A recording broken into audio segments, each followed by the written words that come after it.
So the goal of this lecture is to introduce you to Fick's Law of Diffusion, and this you'll see that different components of this law are going to be seen over and over again as we talk about different respiratory systems.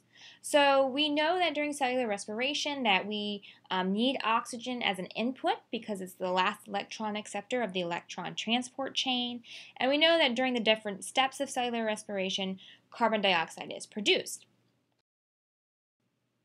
And so what we need to see is we have to have a way to get this oxygen in and the carbon dioxide out. And so, of course, during the course of evolution, animals have evolved different ways to do this. So, for example, we have lungs, fish have gills, we'll see that insects have a tracheal system, and this gas exchange helps to facilitate the movement of oxygen into the body in order to be transported to all of the cells and tissues, and we see CO2 leaving the body and going back out to the environment. Now, ultimately, we use bulk flow to get oxygen in and our carbon dioxide out, but we also have to facilitate the use of diffusion to move between the lung tissues and the bloodstream. Now, obviously, if you're a single-celled organism, you're very small, something like an amoeba, very simple flat animals. For example, there are flatworms that live in the ocean that are very thin and spread out, have a large surface area, and then very simple plants such as the mosses. They can rely simply on diffusion in order to get oxygen in and exchange carbon dioxide out. And so what we can look at is how we can increase these rates of diffusion. And so to look at understanding how the rate of diffusion is measured, we can look to what's known as Fick's Law. So I'm just going to note here that you're not going to have to do any calculations with Fick's Law of Diffusion, but you need to know what the components stand for. So the rate of diffusion really depends on 5 different parameters.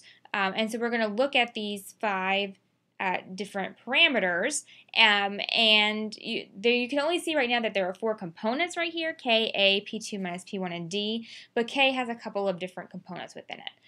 So what we're going to do is we're going to look at this, and I'm going to be referring to this equation quite often as we continue to move through talking about partial pressure differences and how surface area and barriers to diffusion are really important to facilitating effective diffusion to get oxygen in and carbon dioxide out. So the first thing that we're looking at is this value K here. And K is just a diffusion constant. And it's dependent on 2 things, solubility of the gas and temperature. So not all gases are highly soluble in water. And actually this is something we're going to talk about with why the evolution of hemoglobin actually was really important to transporting gases in our body.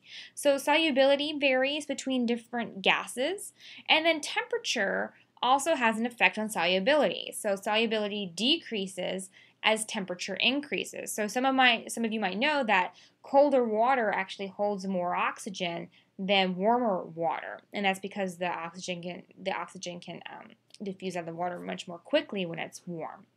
And so these are the first 2 components that help to influence the ability and speed of diffusion. The next component is surface area available for diffusion. And so basically how large of an area can those gases move across will affect how quickly rates of diffusion can occur. The 4th one is differences in partial pressures of the gas across the gas exchange surface. And we're going to see that this is really important for gas exchange via our bloodstream, and also creating the partial pressures differences that are necessary to actually move oxygen into our own lungs. So basically think about it as so partial pressures, you can sort of equate it to concentrations. So you want to flow from a high concentration to a low concentration. Same thing, you're going to flow from a large pressure to a low pressure. Okay, so you want this difference to occur so that airflow will actually occur. And then finally D, which represents the thickness of the barrier to diffusion. So basically, how thick is something for a gas to diffuse across? Because remember, we've talked about this before, that diffusion only works over very small distances. Where that's a solute molecule or a gas molecule can only move over a certain amount of distance. So to maximize flow of gases, diffusion of gases, we need to have three conditions met. So the first is that A is large. So this is a surface area. And you want to have a nice large surface area available for gas exchange. And what we're going to see is that through the course of evolution, there have been modifications to respiratory systems to help increase surface area to facilitate better and faster diffusion. So for example, I'll just give you a sneak preview. The lungs have all of these little structures called alveoli, and these are helping to increase the surface area of your lungs to help increase the rates of diffusion. Next is D, and that is, remember, the distance to diffusion. And you want this to be very small. Remember, it's very hard for things to diffuse when there's a thick barrier. So you want a very thin barrier.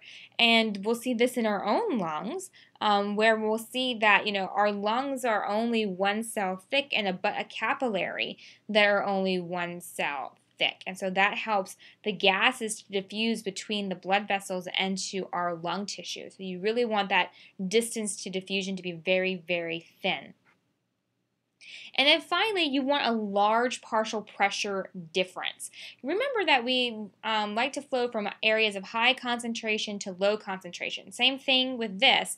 You want to flow from high pressure to low pressure. And so the greater that difference, so for example, let's think about it this way. So say we have a pressure of 100 in one location and 1 in the other. So that's going to have a very high partial pressure gradient, and we're going to flow very easily between that partial pressure gradients versus if you have 5 in one location and 1 in the other. That's a smaller gradient, and so that air would not want to flow as much from location 1 to location 2. So you want this difference to be large to help facilitate better gas flow. And so we want surface area to be large, we want partial pressure differences to be large, but we want the barrier to diffusion to be small. Okay, and so what we see is that if you have a large enough surface area, we can actually use diffusion within our bodies as a very effective means to exchange gases between our blood and our alveoli. And we're going to be talking about this quite extensively a little bit later in the unit. And we're going to talk about these partial pressure differences throughout the body and how concentrations of blood and oxygen in the oxygen and carbon dioxide in the blood versus the alveoli and the outside environment helps to facilitate the diffusion of these components into and out of the blood. And this is passively. We don't have to actually utilize a ton of energy for this to happen because it's just all flow down gradients. And so what we're going to do is at the beginning of class on Monday, after we get back from spring break, we're going to talk about what this partial pressure difference actually is. So I'm going to teach you how to calculate partial pressure, and we'll talk about how partial pressure changes as you change your position in the atmosphere.